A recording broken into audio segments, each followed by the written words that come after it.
Hello students, आज हम एक न्यू टॉपिक पढ़ेंगे और इसमें हम क्या सीखेंगे कि अगर किसी प्राइवेट कंपनी को अगर हमें 1% कंपनी में कन्वर्ट करना है तो उसके लिए हमें क्या प्रोसीजर और कौन सा रूल जो है फॉलो करना पड़ेगा। तो ये जो वीडियो है ये रेलेवेंट रहेगी CA, CS and CMA students and also जो ग्रेजुएशन लेवल के स्टूडेंट्स हैं उनके लिए भी।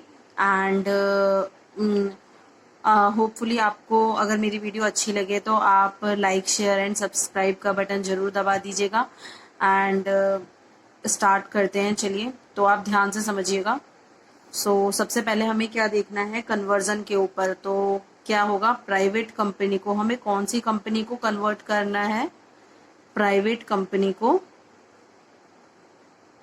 किस में कन्वर्ट करना है, कन्वर्टेड इनटू 1% कंपनी। तो इसके लिए हमें क्या क्या रूल्स जो है फॉलो करने पड़ेंगे। कंपनीज एक्ट क्या कहता है कि अगर किसी प्राइवेट कंपनी को 1% कंपनी में कन्वर्ट करना है तो उसके लिए जो है प्राइवेट कंपनी को कौन से रूल्स को फुलफिल करना पड़ेगा। तो कंपनी को कौन सा रूल फॉलो करना पड़ेगा, rule 7 of companies incorporation rule 2014। तो कंपनी को कौन सा रूल फॉलो करना पड़ेगा, rule 7 of companies incorporation rule 2014। ठीक है। तो हम इसमें क्या देखेंगे कि अगर कोई भी, आपको पता होगा कि जो 1% कंपनी होती है उसकी जो पेड अप शेयर कैपिटल होती है वो अप टू 50 लाख तक होनी चाहिए और जो टर्नओवर है वो 2 करोड़ तक होना चाहिए। तो इसीलिए अगर हमें प्राइवेट कंपनी को ओपीसी में कन्वर्ट करना है तो प्राइवेट कंपनी का भी जो पेड अप शेयर कैपिटल है और टर्नओवर है वो ओपीसी के बराबर ही होना चाहिए, या फिर जो ओपीसी की लिमिट है उससे कम होना चाहिए, बट उससे ज्यादा नहीं होना चाहिए। तो हम क्या लिखेंगे, अ प्राइवेट कंपनी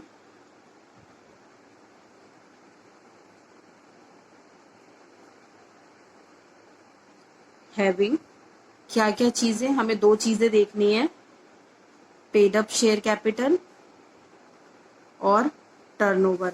तो इसका जो पेड अप शेयर कैपिटल है वो कितना होना चाहिए प्राइवेट कंपनी का, अप टू 50 लाख तक होना चाहिए, और जो टर्नओवर है वो कितना होना चाहिए, अप टू 2 करोड़ तक होना चाहिए।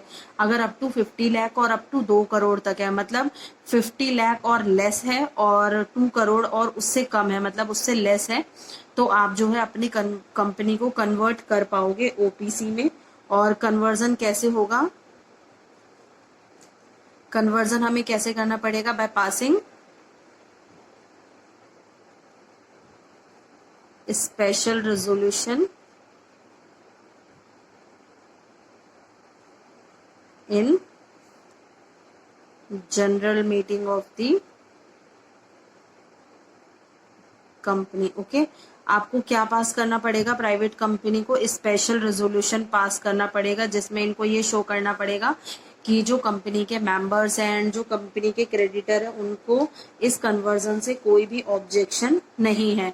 और फिर कंपनी को कौन कौन से स्टेप्स फॉलो करने पड़ेंगे, चलिए ये देखते हैं। Following steps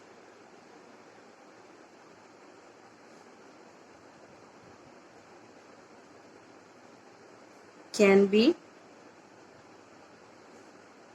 followed by company. इस कंपनी का नाम क्या है, कौन सी कंपनी होगी ये, प्राइवेट कंपनी। ठीक है। तो कौन कौन से जो है स्टेप्स इसको फॉलो करने पड़ेंगे प्राइवेट कंपनी को। सबसे पहला तो मैंने आपको बताया, सबसे पहला तो क्या है, स्पेशल रेजोल्यूशन पास करना पड़ेगा किसमें, जनरल मीटिंग के अंदर। दूसरा है कि आपको क्या ऑब्टेन करना पड़ेगा, ऑब्टेन एनओसी। एनओसी को हम क्या बोलते हैं, no objection certificate. Okay, no objection certificate लेना पड़ेगा इन राइटिंग में, किससे, from members and creditors of the company. Private company को अपनी कंपनी से क्या लेना पड़ेगा, एनओसी लेना पड़ेगा, जिससे में ये दिखाना होगा कि जो मेंबर्स और जो क्रेडिटर है कंपनी को, उनसे जो है उनको जो है कोई भी ऑब्जेक्शन नहीं है।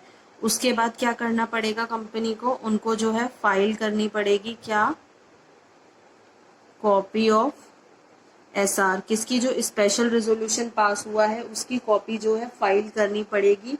किसको फाइल करनी पड़ेगी, आरओसी को, आरओसी को फाइल करनी होगी। कितने दिनों के अंदर, तो कितने दिनों के अंदर करनी पड़ेगी, within 30 days from the date of passing of special resolution. ठीक है, तो कितने दिन के अंदर करनी पड़ेगी, विद इन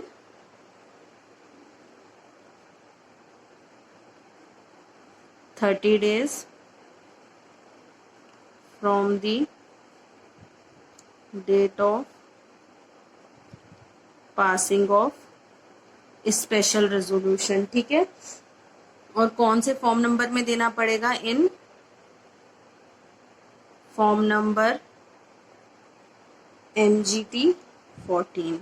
ओके, आपको जो है, आपने जो है स्पेशल रेजोल्यूशन जो कंपनी ने पास किया है उसकी जो कॉपी है वो आरओसी को फाइल करनी पड़ेगी। कितने दिनों में, within 30 days from the date of passing of special resolution. And कौन से फॉर्म में देनी पड़ेगी, MGT 14 के अंदर देनी पड़ेगी। ठीक है, उसके बाद जो है कंपनी और क्या करना पड़ेगा, कंपनी को 4th स्टेप में कंपनी को फाइल करना पड़ेगा आरओसी को, क्या फाइल करना पड़ेगा, file an application plus fees के साथ, कौन से फॉर्म में, INC 6 के अंदर। ठीक है, कंपनी जो है फाइल करेगी एप्लीकेशन, उसके साथ फीस भी देगी, और कौन से फॉर्म में देगी, INC 6 में, for conversion into OPC। ROC को बताएगी कि हम जो है कन्वर्ट करना चाहते हैं अपनी प्राइवेट कंपनी को OPC में, प्लस और क्या क्या चीजें देगी, डॉक्यूमेंट अटैच करेगी। ठीक है, अटैच करेगी फॉलोइंग डॉक्यूमेंट्स। ओके, फीस भी देगी, और कौन से फॉर्म में देगी, INC 6 में जो है एप्लीकेशन देगी, ये बताएगी आरओसी को कि हम कन्वर्ट करना चाहते हैं, और कुछ जो डॉक्यूमेंट्स है उनको जो है अटैच करेगी इनके साथ। अब हम देखते हैं कि ये जो डॉक्यूमेंट्स है ये कौन कौन से डॉक्यूमेंट्स जो है कंपनी को अटैच करने पड़ेंगे। तो सबसे पहले कंपनी को कौन कौन से डॉक्यूमेंट अटैच करने हैं, सबसे पहला पॉइंट क्या बोल रहा है कि द डायरेक्टर, जो कंपनी का डायरेक्टर है, the director of the company shall give a declaration by way of affidavit. जो कंपनी का डायरेक्टर है वो डिक्लेरेशन देगा एफिडेविट के थ्रू कि कंपनी के जो मेंबर और क्रेडिटर है उनको जो है कोई भी ऑब्जेक्शन नहीं है और वो रेडी है कन्वर्जन के लिए। उसके बाद और क्या देनी पड़ेगी, the list of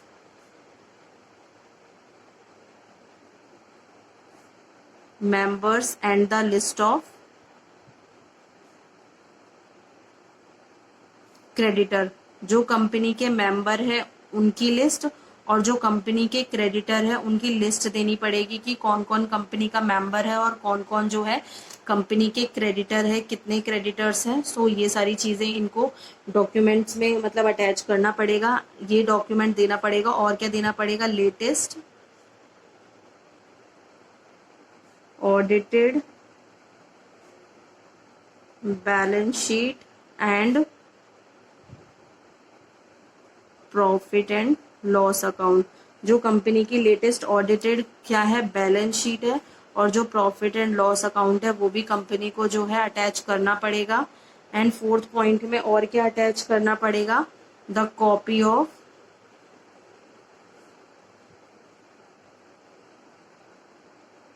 no objection letter. ठीक है, नो ऑब्जेक्शन मतलब नो ऑब्जेक्शन लेटर भी जो है इनको अटैच करना पड़ेगा। किसका, ऑफ सिक्योर्ड क्रेडिटर्स। जो कंपनी के सिक्योर्ड क्रेडिटर्स है उनको भी जो है कोई ऑब्जेक्शन नहीं है इस कन्वर्जन से, आपको ये भी जो है डिक्लेयर करना पड़ेगा। एंड उसके बाद क्या बोलता है कि अगर ये सारी कंडीशंस फुलफिल हो जाती है और जो आरओसी है सेटिस्फाइड हो जाता है तो आरओसी क्या दे देगा, सर्टिफिकेट दे देगा ऑन बीइंग, ठीक है, satisfied the registrar shall issue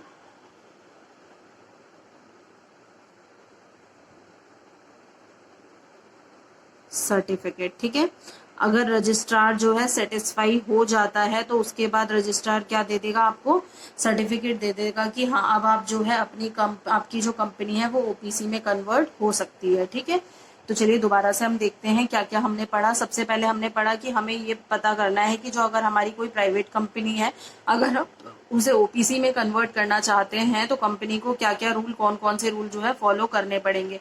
तो कंपनी को जो है rule 7 of companies incorporation rule 2014 जो है फॉलो करना पड़ेगा प्राइवेट कंपनी को। इस रूल में क्या बोलता है कि अगर कंपनी का जो प्राइवेट कंपनी है उसका जो पेड अप शेयर कैपिटल है वो अप टू 50 लाख तक है और जो टर्नओवर है वो अप टू 2 करोड़ तक है।